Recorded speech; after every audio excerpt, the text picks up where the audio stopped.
আজ সরস্বতী বাজারের ত্রিবার্ষিক বাজার কমিটি নির্বাচন হচ্ছে। নির্বাচনে অংশগ্রহণ করছে 12 জন প্রার্থী। সাধারণ জনগণ এবং বাজারের দোকানদারদের ভিতরে একটা অন্যরকম আমেজ কাজ করছে, ঈদের আমেজ বলতে পারেন।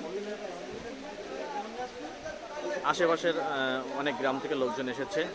এই যে আমাদের ব্যয় রবিউল ইসলাম, সে মাদ্রাসা মোড় থেকে চলে এসেছে।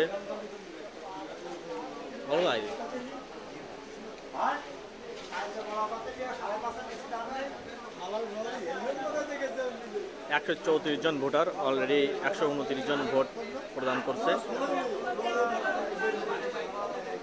ওই পাশে আছে আমার সরাব ভাই, সে ভোট নিয়ে খুবই উৎফুল্ল আছে। তো আপনারা সবাই আমাদের সাথে থাকুন, ভোটের পরবর্তী ফলাফল আমরা আপনাদের মাঝে জানিয়ে দিব ইনশাআল্লাহ।